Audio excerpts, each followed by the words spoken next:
Alright everyone, we start off today talking about the competing special master filings in the Trump case with the DOJ and the FBI raid of the Mar-a-Lago.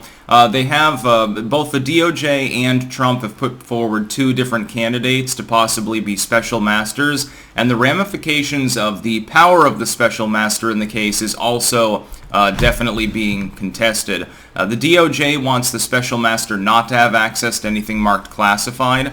Trump obviously wants the special master to have access to literally everything to discover the pertinence of these documents in regards to the case there. Again, you have a dual legal case because the original warrant, the original filing, has to do with the Espionage Act and specifically things that are classified or top secret.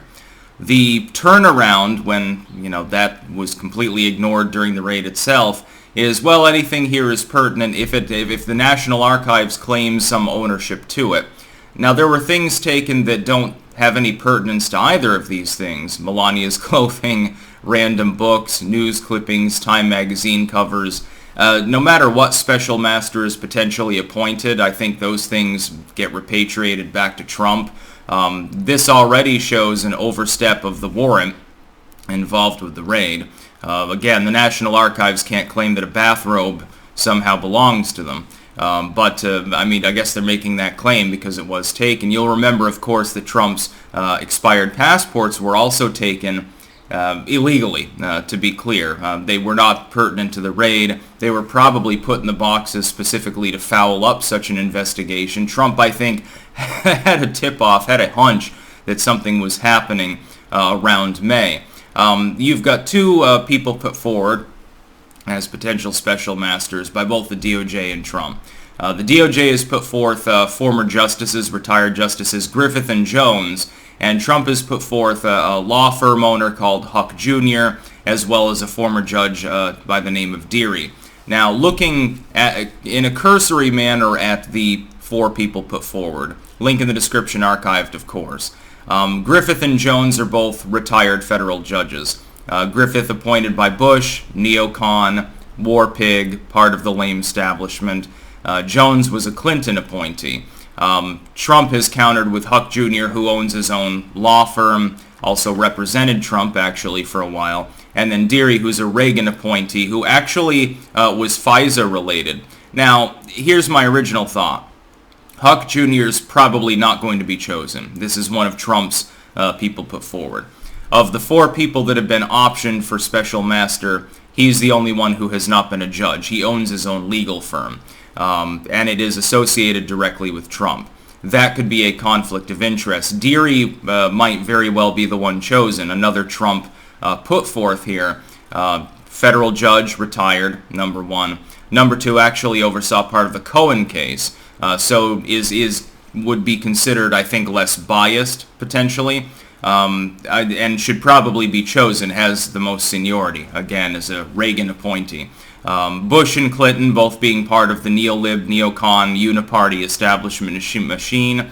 If the DOJ gets its way with regards to the special master, it almost doesn't matter whether Judge Cannon decides that the special master can go through classified material, because automatically it's going to be like a FISA court, Deary related, unfortunately, a rubber stamping process. However, all four of the people are, conceivably, legally, they've got the chops to look through these documents. The DOJ now has pivoted to trying to block the special master effectively from looking through the classified material.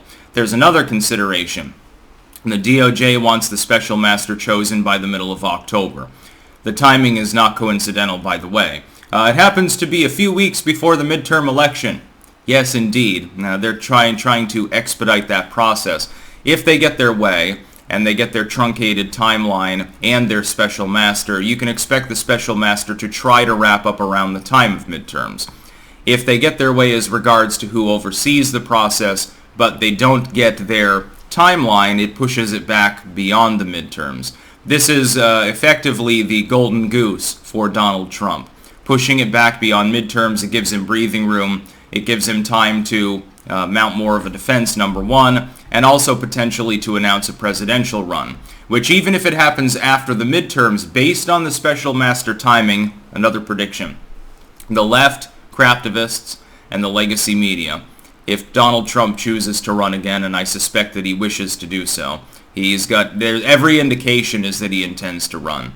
They will claim that it is to try to block investigation or indictment, regardless of whether there is anything to indict him on. You've got William Barr the other day saying, yes, they're getting close to indicting him, but I hope that they don't. But even if Trump stood over the documents and deemed them declassified, which he tacitly admits would be a possibility, that would just be reckless. The entire thing is falling apart, and there's one other reason that we know that the Mar-a-Lago raid and all of these filings are a move of desperation. They're not a move out of strength. I don't think that the Biden admin really wanted to do this, actually. To be clear, while the Biden admin may be malevolent, while they think Orange Man bad, he's evil, we need to stop him because if he gets back into power, oh shit, things are going to go awry for the deep state again for several years, and Klaus Schwab will be very angry with us. I don't think that they wanted to take the strategic step of actually indicting Trump or even raiding the Mar-a-Lago. They had no choice, though, because the J6 committee has turned up absolutely nothing. And that's really the predication for this. It's around the same time that the J6 committee, several members were like, look, we're probably not going to end up having an indictment because we just don't have any evidence there to indict on.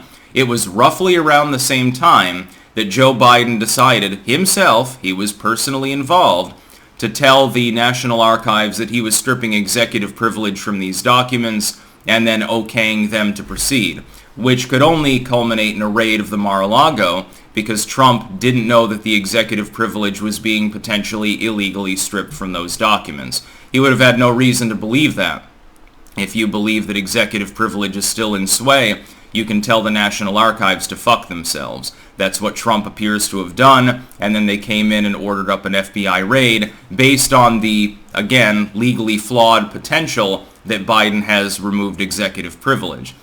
I would say, though, regardless of what happens with the special master and with this case, and I expect that it'll get messy one way or another, you're now looking at the judge having to sort through this paperwork and decide which of these four morons is going to be able to go through the documents and how many documents can they go through and for what reason, what are the ramifications. The Judge Cannon has to do that entirely, and it'll take a long time to do so regardless of the timeline involved.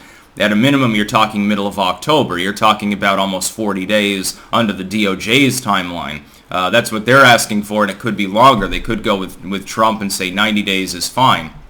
Regardless of what happens, if there's any attempt to indict, if there's any attempt at further monkey shines, which is what this is, it's a witch hunt, there will be an appeal to higher courts, potentially to the Supreme Court itself. And it'll force an issue in which the Supreme Court probably has to make a special slot for it in the means of expedience. And they have to take up a case in which they determine, can a sitting president nullify the executive privilege over currently retained documents from a former executive, a former chief executive?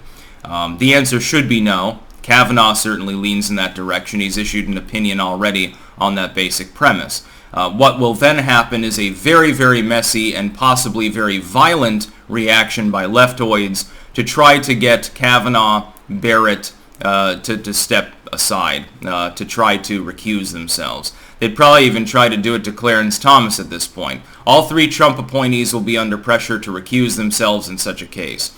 While I think that Trump would prevail anyway, because it should be a unanimous decision for the purposes of maintaining the basic decorum of the executive branch, we'd have to wait and see. Do you really think that Ketanji cares about decorum? Or Kagan? I don't think that they do, actually. I think that they're perfectly fine with playing it up to the far left and see no problem with that because they do not believe in the Constitution, it seems, at this point.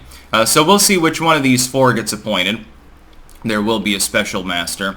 It's very interesting because the DOJ was talking the other day about not wanting a special master appointed at all, but they still submitted the paperwork and said, look, Griffith and Jones are perfectly fine. Yeah, the Bush appointee, because the Bushes are real big friends of Donald Trump. And Clinton, there's no conflict of interest there.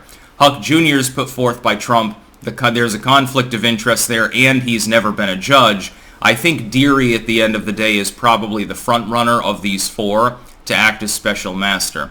I have no prediction to give you on whether they'll have access to the classified documents and or what the timeline will be. I have no clue what Judge Cannon is going to do in this particular case. I can't give an official spoon clank prediction with regards to this. It'll be interesting, though. It'll definitely be front page news when somebody's chosen and the ramifications of what they can or cannot do. Again, though, just remember that this is a political witch hunt. It has been since day one. You haven't heard a lot about the J6 committee in the last month now, haven't you? Well, there's a reason for that. It's clear as day. That's about all. Peace out.